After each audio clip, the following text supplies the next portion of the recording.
Good afternoon to those of you joining us. This is Bristol Law Society's regular webinar series. And today we're joined by Mark Beaumont of Annecto Legal to give us a talk on funding insolvency claims.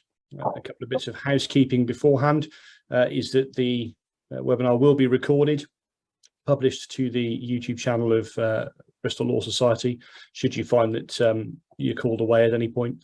And the slides will be handed out and available afterwards as well.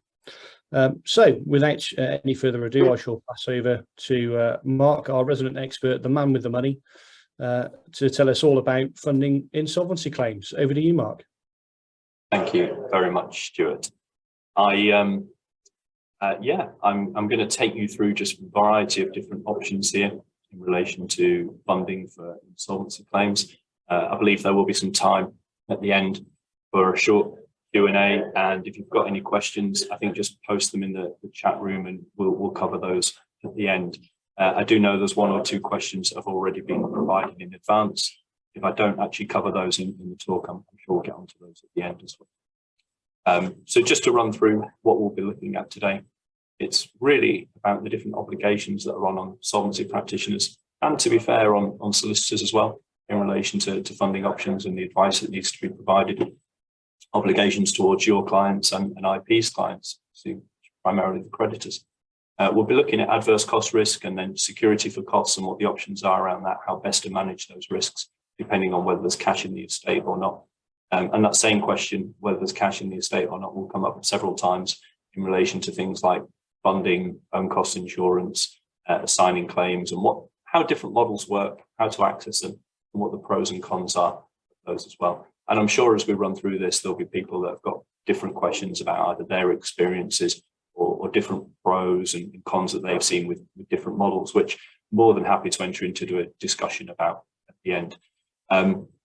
Obviously, if people have got things that they'd like to cover separately, so if you've got perhaps a particular case that you've got some kind of issues that you'd like to run through but don't want to discuss it on an open forum, my contact details will be circulated with the slides post this talk as well. So if you'd like to get in touch and discuss anything a bit more specific in private, you're more than welcome to.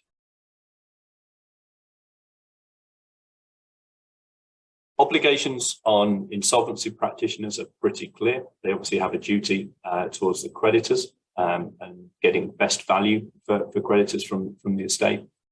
The primary thing to think about here, I think, is that when it comes to assets in an insolvency or a liquidation, if those assets are concrete assets, tools, machinery, property, whatever, you would always go through quite an open process to secure best value of assets as part of an insolvency. One of the things I find concerning around litigation is that litigation assets are indeed assets. And the concern is that if you're not going through a proper process to secure value for those, then how can you show that you've done a proper job in relation to creditors in getting best value? And I think that's something that needs to be considered carefully. And I don't think at the moment all IPs all of the time go through a true process in relation to litigation to make sure they're getting best value. So are they exploring the different types of funding agreements available in the market, the different ways of supporting a claim, and then comparing options from different providers as well? I think all of these things should be considered. There's a couple of cases that are worth mentioning. One is certainly Brewer versus Iqbal, where the liquidators did successfully bring breach of duty claims against the former administrator. And it was in relation to really exploring the market and making sure they'd done a proper job around getting true value for assets in the estate. There's a variety of other cases out there as well. I think what we'll see over time is more and more cases relating to the actual litigation process, whether indeed creditors or other involved parties are given the opportunity to take assignment actions, whether different funding options are explored to actually make sure that true value has been secured for assets. I think there's a number of different things here that are going to start to come up over time through professional negligence actions brought by, for example, future administrators or other creditors. I'm not going to go into detail on every single slide here. Some of these are provided really for your information, because I don't think there's anything more boring really than somebody sitting and just reading out every single slide word for word. But this third one is really just to emphasize that point again and the risks to administrators. One of the things I've not put in this set of slides, but could easily be here, are the obligations that solicitors have towards clients as well. You don't have to, as a solicitor, offer every single type of funding option, such as a CFA, a conditional fee agreement, a damages-based agreement, a third-party funding agreement. You don't have to offer all of those to every client in litigation. But where solicitors do have an obligation under the SRA is to tell clients what options might be available to them. You don't have to offer them, but you do have to flag up to clients that they could be available to them. And I think that's an important distinction. So letting clients know that there may be a funding option available in the market, an insurance option available, some kind of conditional fee or DBA option is important stuff to do. Failure to do so could obviously create a cost risks for your practice further down the line, or indeed something more serious, such as a professional negligence. So the two primary issues in any litigation, really, but particularly for insolvency practitioners, is where an office holder is appointed. They're obviously going to have concerns around their own costs. How are they going to be funded? How are they going to pay their legal fees and other disbursements? And then the second part is any adverse costs. So if the estate is insolvent, it's an adverse cost order made. Is it the personal responsibility of the IP to meet that adverse cost order? And how can they protect themselves and their practice from that? So they're two of the issues that we'll most certainly be looking at as we work through this.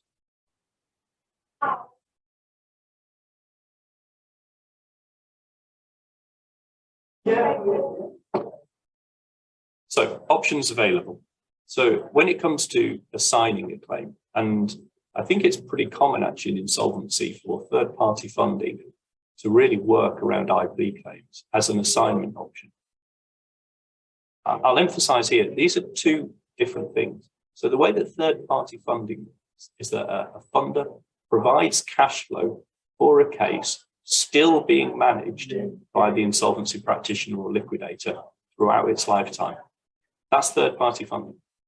Assignment is where the case actually transfers in its whole onto the books of a funder, and they take full responsibility for both pursuing that claim, financing that claim, and taking on any adverse cost risk around that claim, assuming all of those things are covered under the assignment agreement. And that's obviously very important to look at as well.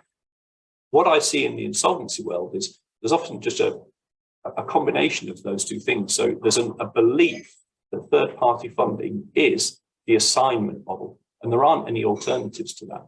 And that's simply not true. They're two completely different things. And in my view, they work in different scenarios equally well, but they work in different scenarios. So our experience around assignment claims is that they typically work well on lower value cases.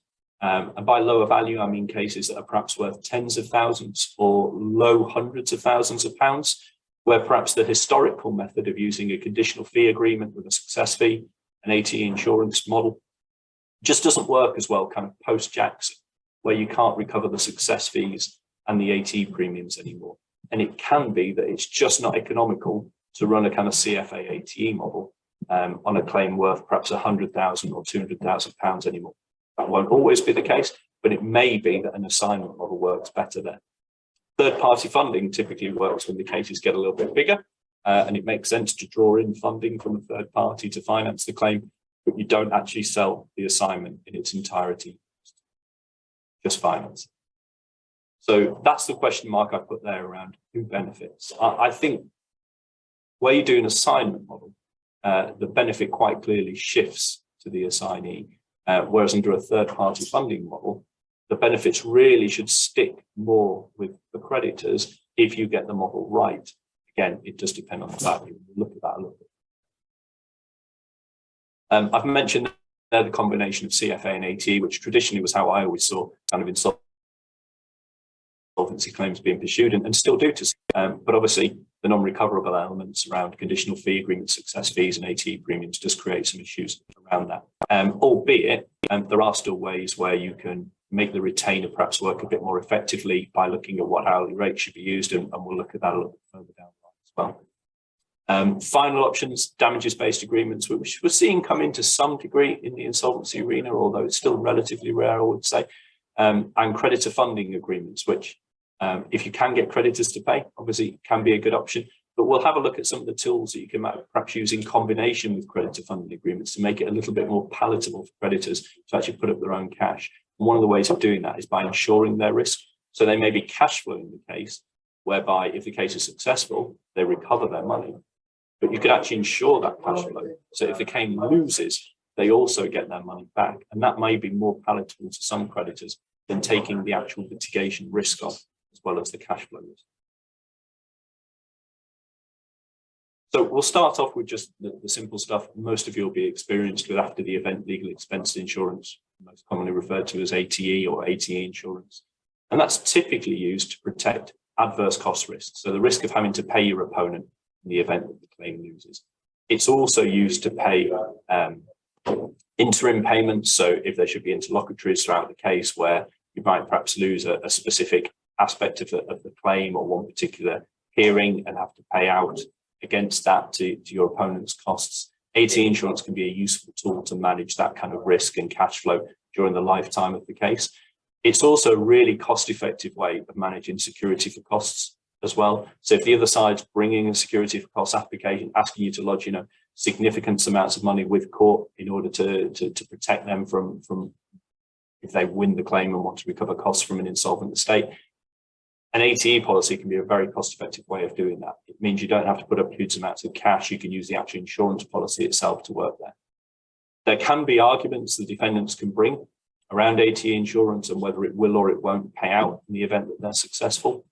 In insolvency, generally, what you should find is the ATE product itself should be sufficient because a lot of the arguments that a defendant can bring around whether the client has actually been honest or not in their application kind of taken out a little bit by the fact that you're dealing with a professional who has a duty to the court as an insolvency practitioner or liquidator, rather than a lay client who's bringing a claim on their own behalf. So the IP should be one step removed from, for example, any of the evidence in the claim, which should protect that ATE policy.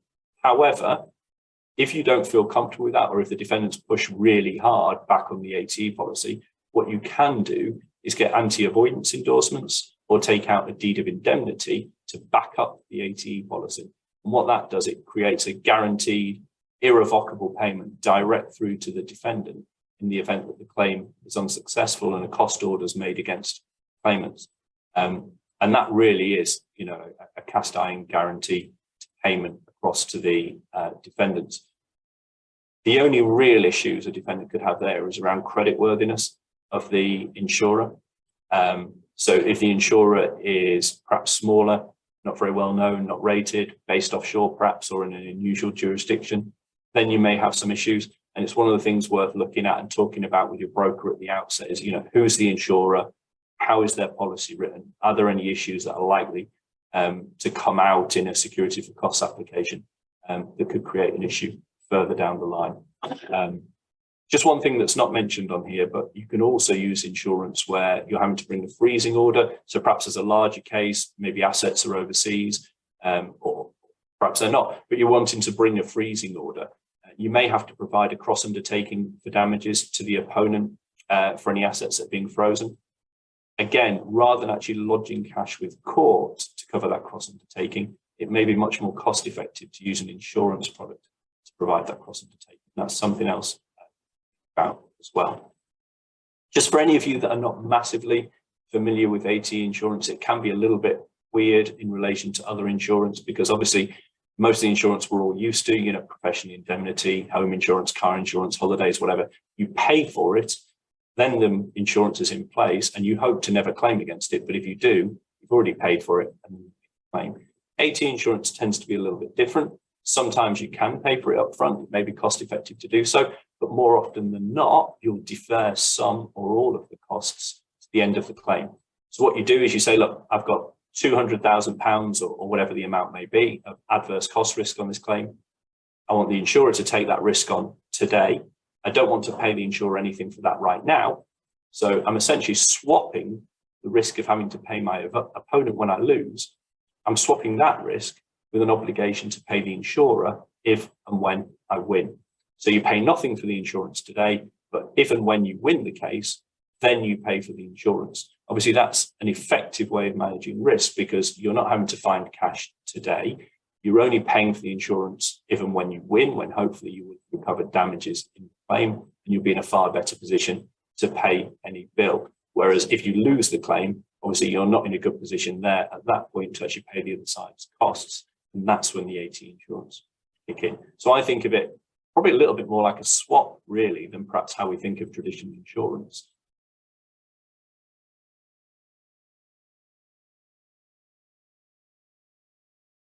So as I say, when you actually come to pay the insurance, you should be in a better financial position anyway, having just won. You can limit the cost of the premium to what you actually recover in the action. So you shouldn't ever have a policy where it's worded in a way that means you could create a liability for your client over and above what you actually recover in the case. And what I mean by that is you don't want a premium that costs you, say, £100,000 and the other side only pays you £50,000 in damages or whatever. And you're left with a liability to the insurer greater than what you've actually got in the pot to pay. That's obviously a problem. Again, something to look at in the wording of a policy and make sure you get it right. Ideally, you want a policy that you only have to pay for in the event of recovery, not judgment. The cost of insurance tends to rise during the lifetime of a case. So if you pay something at the outset or nothing at the outset, that will tend to be a smaller amount. If the case then runs on, it will get to its full premium just before trial or at trial. So if the case settles on the steps of court or you win after trial, you may pay anything from kind of 40 to 65, 70% for a premium at that stage. But you would expect to pay much, much less than that if the case settles. But obviously, the earlier in the process it settles, the cheaper that premium would be. Insurance models generally work around the basis that if they insure lots and lots of cases, some of them will settle early, some of them will settle around the midpoint of the claim, some of them will go all the way to trial. And those that go to trial, they expect to lose half of them because bitter experience tells them no matter how good a case is, if it goes to trial, it's a 50-50 shot from an AT point. So half of those cases they expect to pay out on, half of them they expect to recover their premium on. Because of that model, it means that it doesn't really make sense for AT insurers to be insuring cases where the application is only made weeks or months before trial. It makes sense for insurers to insure cases either pre-issue or post-issue or relatively early on in the litigation process. So if you want the protection of an ATE policy, it's best to do that pretty early doors and not leave it to within, say, 6 months of trial.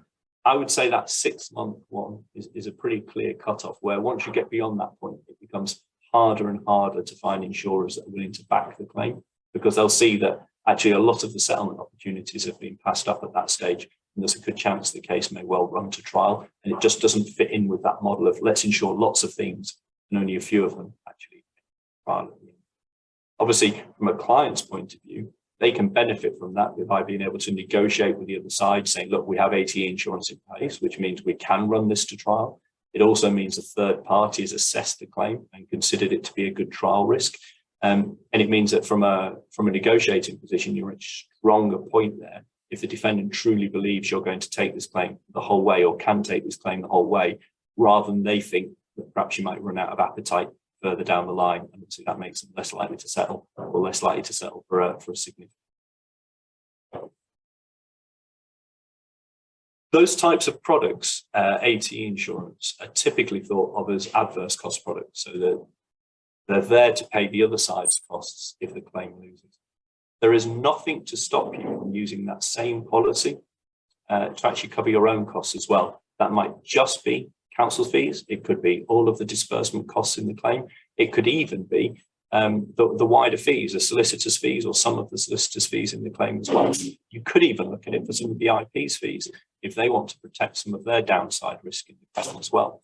So AT insurance, yes, absolutely can be used for adverse costs, can be used for security for costs, can be used for cross undertakings for damages, but can also be used to reduce risk around own costs as well. Don't get this confused with funding. This isn't something that's going to provide cash flow on a month-to-month basis as a claim runs. What it's there for is to provide cash in the event that the claim loses.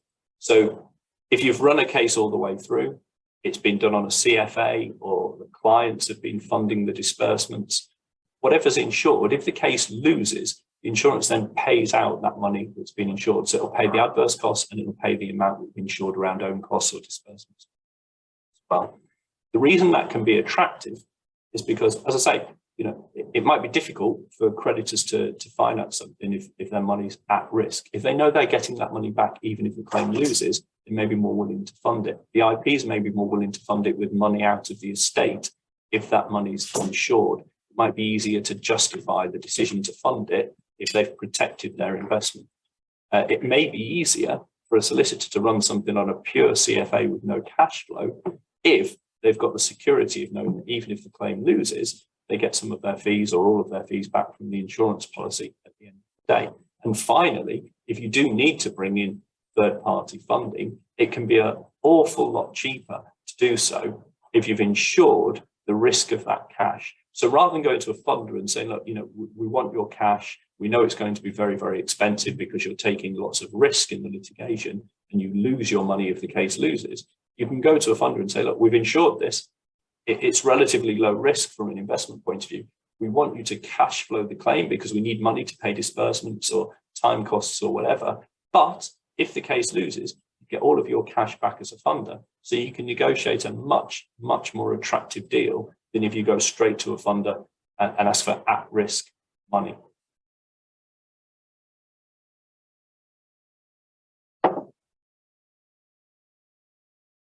As I say, insuring own costs is really very, very similar to insuring adverse costs. So you're looking at very similar pricing. So you're either going to be looking at a fully deferred and contingent policy, it's one you only pay anything for even when you win, or one where perhaps there's an element of upfront fee and then the rest of it is deferred to success.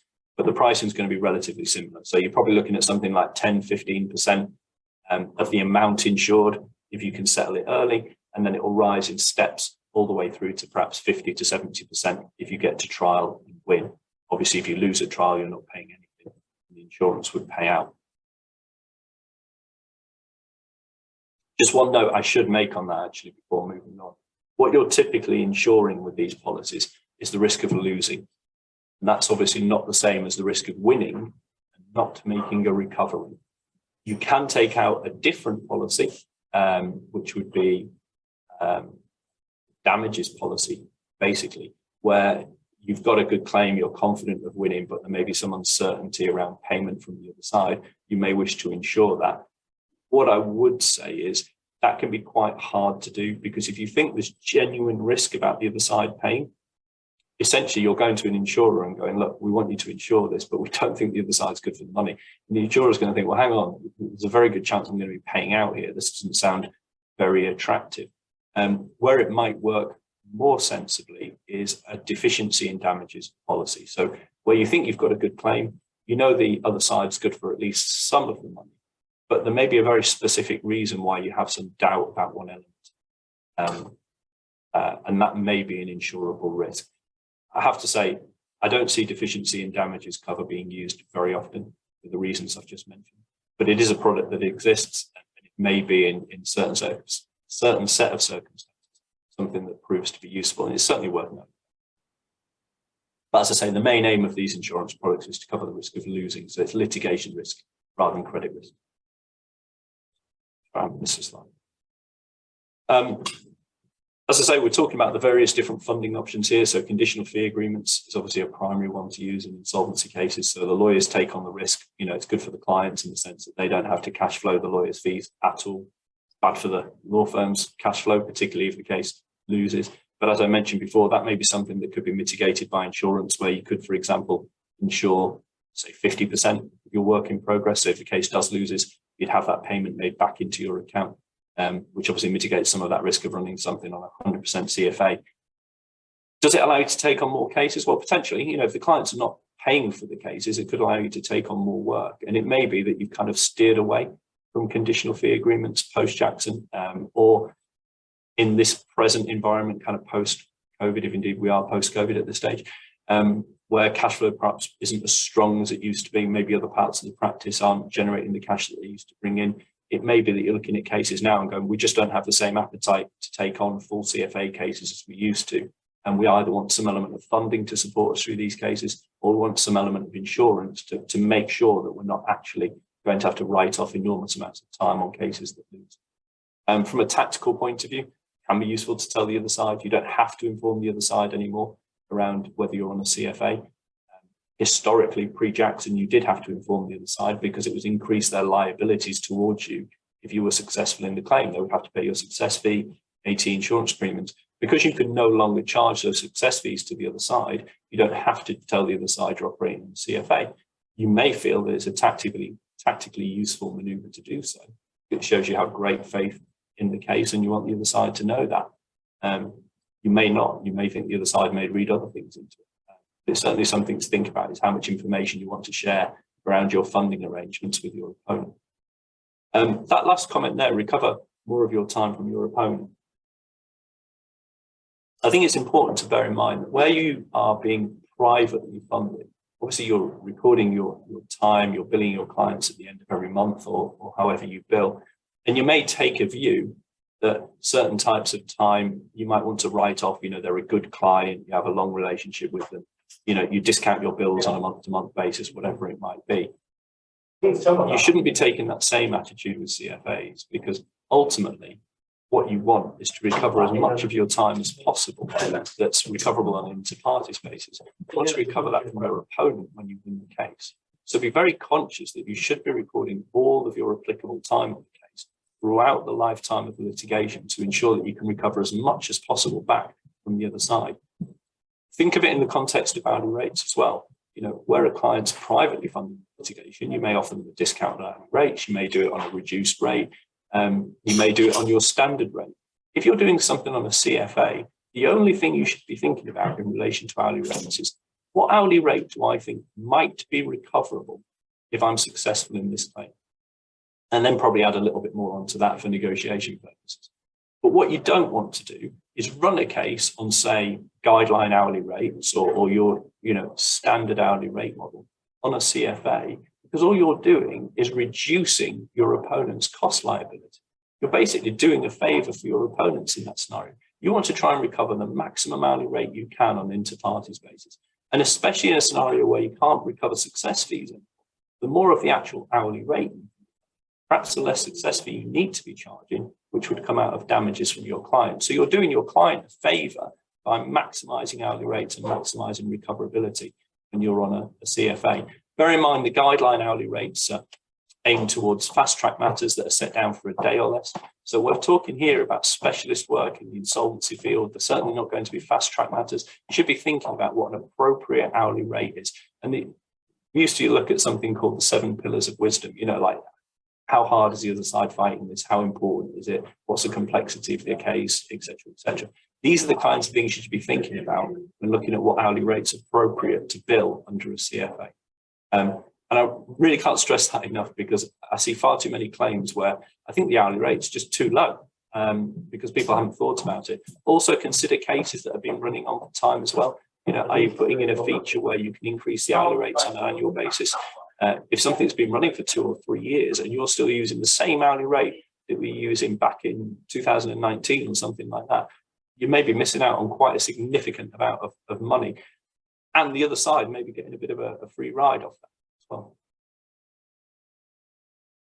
Discounted CFAs are a version of the conditional fee agreement. So instead of having a conditional fee agreement where if there's no win, you get paid nothing, a discounted CFA is where if there's no win, you've still been paid something. So, for example, you may be paid 50% of your hourly rate during the lifetime of the case, and you get that win, lose, or draw. That's billed on a month-to-month basis, just as a standard hourly rate would be. But you then have a win rate, which is your full hourly rate, if you like, or the rate you think would be recoverable on an inter-parties basis. And that forms the CFA. You can also have a success fee on top of that win rate. So just to use an example, you may be getting paid £100 an hour during the case. Your actual hourly rate for the case may be, say, £250 an hour, which is what would be billed on an inter-parties basis. And then you may have a success fee on top of that. But that success fee is a percentage and it is not recoverable inter-parties. It's only the actual headline hourly rate that's recoverable on an inter-parties basis. I do have a note actually around hourly rates just generally and recoverability. If anyone wants that, just drop me a line and I'm happy to circulate it to you. Just one quick thing, well, actually it's two quick things, this slide and the next one to note around CFAs and recoverability. If you are seeking to recover a higher hourly rate on a conditional fee agreement, your client may have some concerns about being liable for that higher hourly rate. Obviously, under the indemnity principle, they do have to be liable for that. But what you can do to give them some comfort is to say to them, what you won't do is charge them any more than what you recover back from the other side under an inter-parties costs covering. So, for example, the way to breach an indemnity principle, the way to do this wrong, is to make your opponent liable for more than your client's liable for. You're in breach of the indemnity principle, and you certainly don't want to do that. What we're talking about here is saying the client, your client, won't be liable for anything more than what you recover back from the other side. So they're moving in lockstep. At no point is your opponent liable for more than what you get back from, no point is your opponent liable for more than what your own client is liable for, and vice versa. They're just moving together. So you're not breaching the indemnity principle, but obviously you do need to be careful about how that's worded to make sure that you do it the correct way. And one final thing, I've obviously taken that slide out. One final thing on this is, under the indemnity principle, what you don't want to be doing is doing full and final invoices on a month-to-month basis on a discounted CFA. So let's say you're getting £100 an hour, but if you win, you want to recover £250 an hour. You don't want to do a full and final invoice for £100 an hour during the case, because what you may find is that at the end of the litigation, you go to recover £250 an hour from your opponent, and actually you can't, because your client isn't technically liable for those additional liabilities. Your client's only liable for the £100 an hour that you've been billing because you full and final invoice them all the way through the case. So think very carefully about how your invoices are, because you want to keep that open to recover that time from your client and therefore from your opponent. The way that these can be useful is obviously it can become a business development tool. You're not seeking to get your clients to pay full hourly rates. You're obviously showing them how you can maximize cost recovery as well. You know, being able to say to your clients, look, I can offer you a big discount here on our hourly rates because we're confident we're going to win. We're confident we're going to make our profit from your opponent when we do a cost recovery. These are all useful things to be able to talk to your clients about. And again, make sure you're billing for the full amount of time. You're recording that and you're leaving that open to be recovered on the inter-parties basis. This is just the point I was making around invoicing. It was in there after all. And final thing on any kind of CFA is to make sure you actually win. And with insolvency practitioners, it's defined a definition of win that you're comfortable with. That means you are going to create a win under the CFA, but also one that's going to keep your client happy and not create a liability for them in a scenario where they don't have the funds to pay. So you want to make it very clear. See, any recovery you make is going to be capped to what's actually recovered back claim.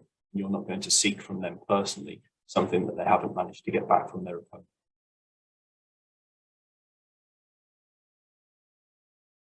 How are we doing for time? I'm not going to spend ages on DBAs. If anyone has got a particular interest in DBAs or a particular case they're considering whether it would suit a DBA model, feel free to make contact separately, and I'm more than happy to spend time kind of talking through it. But as I say, they're still not really being used a huge amount. Some firms have really embraced them. It tends to be more the kind of boutique litigation firms where they don't have to convince a whole panel of other lawyers in different parts of the business why DBAs are a good idea and taking on that kind of risk in the practice. But it's not something we're seeing being deployed massively across the board. I think it's something that could be used more by insolvency practitioners as a tool to actually win work, particularly around kind of asset recovery and enforcement. And there will be certain IPs that are really active in that market that will find the DBA model quite an interesting one to use. It can be used in conjunction with third-party funding as well. So it doesn't mean you have to take on enormous amounts of risk as either an insolvency practitioner, a liquidator, or a lawyer. It's something where you could go, right, we'll do a DBA, we'll get paid under that model, but then we'll have funders working with us to actually support some of our WIP and cover all the disbursement costs while the case is running. And that's a tool that can work quite effectively. That's not a hybrid DBA. A hybrid DBA is banned under the DBA regulations, and a hybrid DBA is where the client is paying towards your hourly rate as well as you having access to DBA returns. That's banned under the DBA regulations, and you can't do that. So if you're offering a DBA to a client, they can't also be paying to do the work as well. I made a couple of points on this slide on kind of areas where you could get tripped up around DBAs. I think the important thing to think about is, if you're doing a DBA, think about it in the way a third-party funder would think about the case. What's the case worth? What's it going to cost? How long is it going to take? What type of return would you want to see from it? And is the other side good for the money? And how hard is it going to be to enforce a judgment against and make a recovery against that judgment? And is that going to take time and money as well? So really think about it as an investment, and does it work or not? Third-party funders typically will only look at cases where the damages are around about 10 times what you think the likely costs are going to be. And I'd suggest that's a good starting point for DBAs as well. So if you think something's going to cost around £500,000 to take to trial, you probably don't want to be doing a DBA on it unless the claim itself is worth north of £5 million, just as an example. So it's certainly not going to be for everything. I think the other thing where DBAs can be quite interesting, very low value cases, where you think it's something that's settable relatively quickly, and you could do it either on a contingency fee basis pre-issue or on a DBA post-issue, where you just want to align your interests entirely with those of the clients, and basically the aim will be to do a deal with the other side pretty quickly and take a share of that.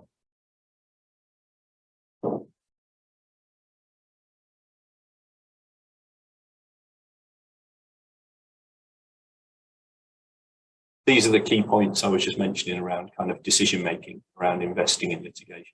I think these are the 4 key ones you need to think about. So third-party funding, as I say, is where the funder is going to cover the disbursement costs, pay all or some of your time costs, and the same for counsel as well. I still hear from people that counsel not willing to do CFAs.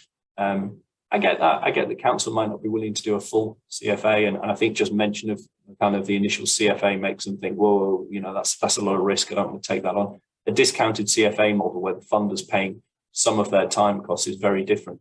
I think the way to pitch that to clerks and to counsel is to say, look, how about a model where you get paid, say, 50 to 70% of your normal chargeable rate at the end of every month, and that money's paid within, say, 72 hours of your invoice. The rest of your time, the other 30 to 50%, will be paid if and when the case is successful, plus a success fee on top of that as well. And actually, that could be very, very manageable for counsel in a way that a full CFA might not be manageable from a cash flow point of view. And that kind of model can be very attractive as well. If they like the case, it gives them good cash flow during the actual lifetime of the case. And if it's successful, obviously, it gives them a real bump at the end as well. So that discounted CFA model in conjunction with third-party funding can be an attractive model for counsel. Obviously, it can work in exactly the same way for solicitors as well. Third-party funders do not take control of the litigation. What they do is provide cash flow for the litigation. They'll want to be informed of any major developments, and particularly any settlement offers that are made. But what they can't do is force you to take a particular settlement or force you to do certain things in the litigation. That would fall foul of championship maintenance. They can't do that. Their responsibilities are simply to cash flow claim. When thinking about which funders to work with, it may be that you want a funder that's purely going to provide cash flow for the case, either for your time costs or for disbursements or for both. It may be on occasion you want them to also provide some additional input as well. So some funders have particular strengths around asset recovery, judgment enforcement in different jurisdictions, things of that nature. So it may be that you're looking for something beyond simply cash from certain funders in certain situations. But I would say that's going to be relatively rare. Mostly what you're looking for is someone who's going to be light touch, hands off, low report requirements and cheap money.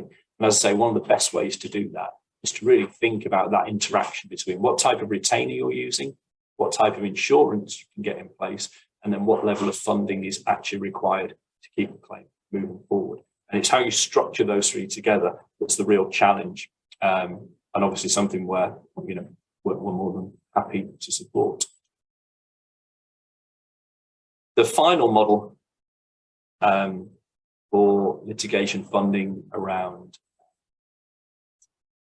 insolvency is really one that I think is probably the most common one at the moment for some reason around insolvency, which is assigning claims to the funder. I think certain funders have done very well in promoting themselves and this model into the insolvency space, and it's become something of perhaps a first port of call. People, and they, a lot of IPs now are thinking, when they think about third-party funding, they're thinking about this kind of assignment model.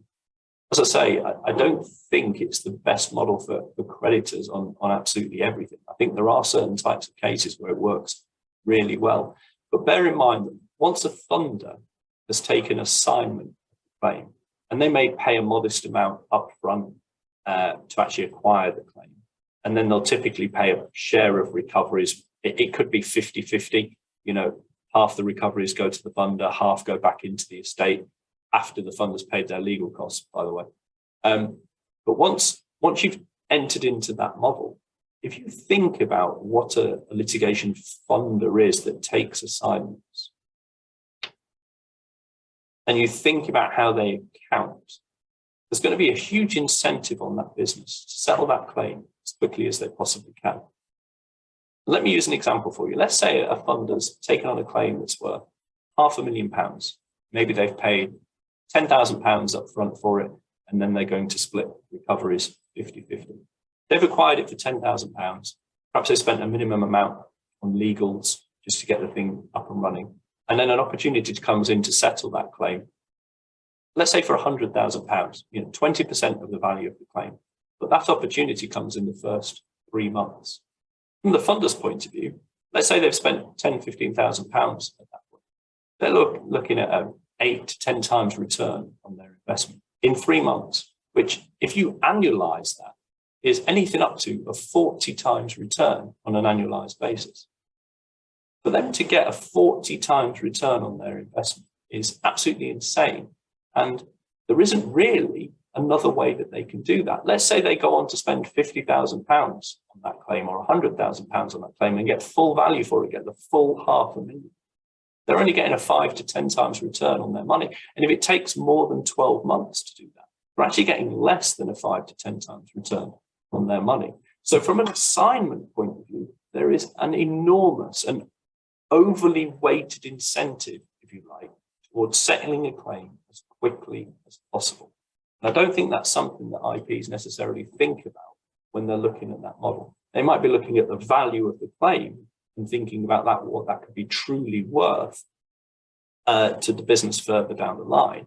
But obviously, if the claim settles very, very quickly, they'll see none of that value.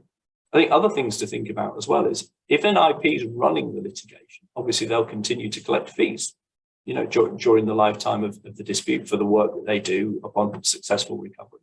And indeed, the solicitors for the work they do on the litigation will continue to be able to either bill or recover that time at the end under a CF. Under an assignment model, that changes quite significantly, and it becomes much more weighted towards what the funder can get out of it. So look, I'm not saying the assignment model's wrong. What I'm saying is it works in a certain set of scenarios, and it certainly doesn't benefit creditors in every single scenario, or it doesn't have to benefit creditors in every single scenario. So there may be circumstances where it would be a better deal for the lawyers, for the IP, for the creditors to do a different type of deal than to do an assignment model. And I think one of the frustrations I see in the market at the moment is people aren't necessarily exploring all of the different options that could be used for a piece of litigation. They're just considering one option, which can be that assignment model. And it may be that sometimes that's the best way of going, but I don't think it will necessarily always be the best. I think it's better to look at all of your options and then make an informed choice about what the right model is for any particular dispute that works for everyone involved.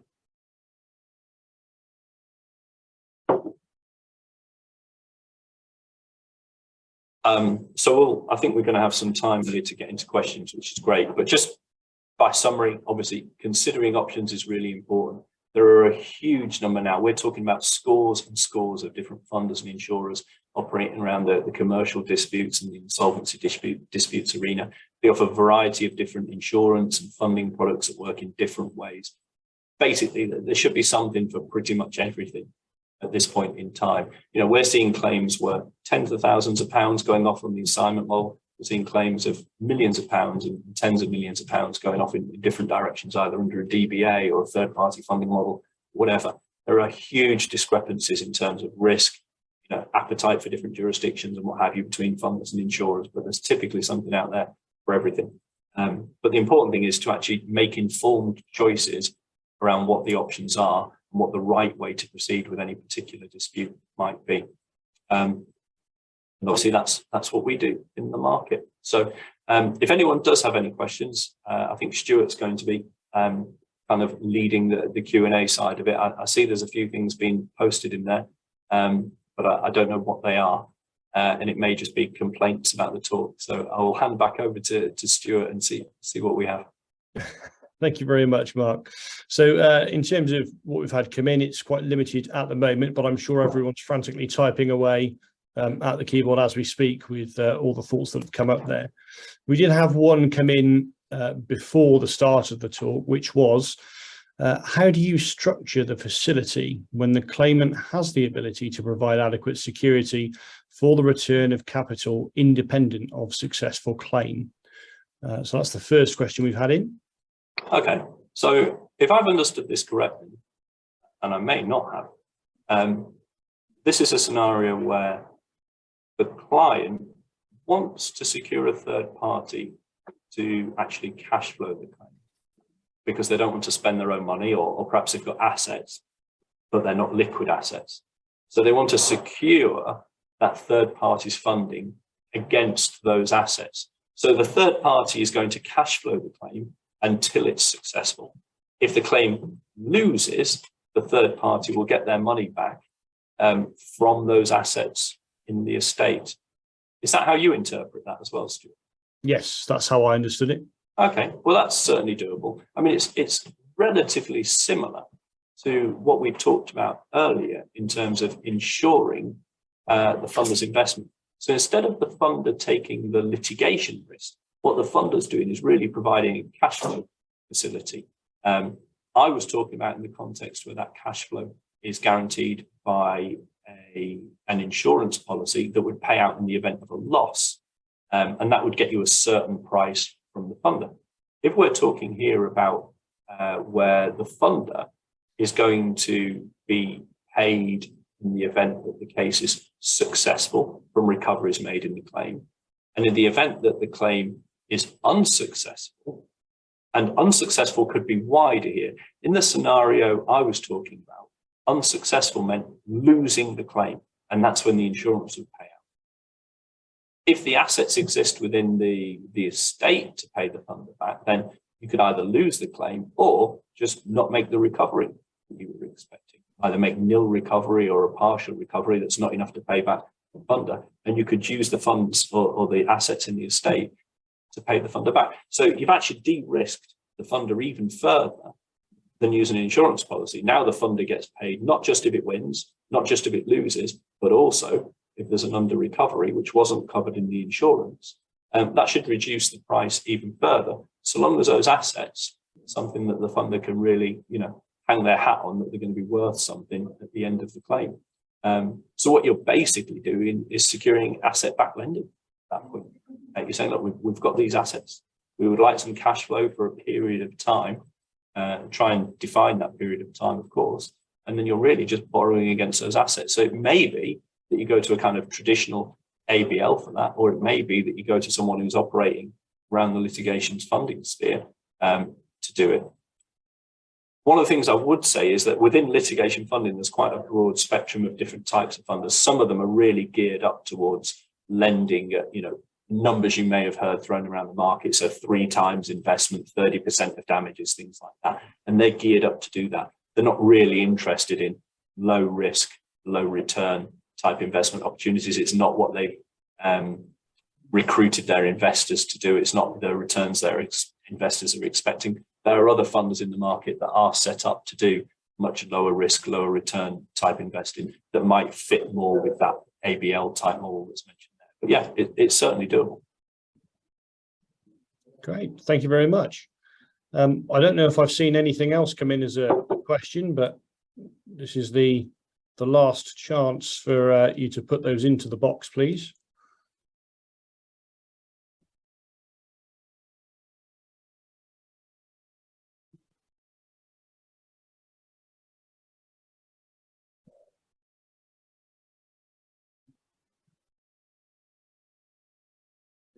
was a brief question off the back of that, which was just, please could you mention some names? But I think perhaps the best way to tackle that would be for you to reach out to Mark directly using his email and discuss the particular circumstances that might be appropriate.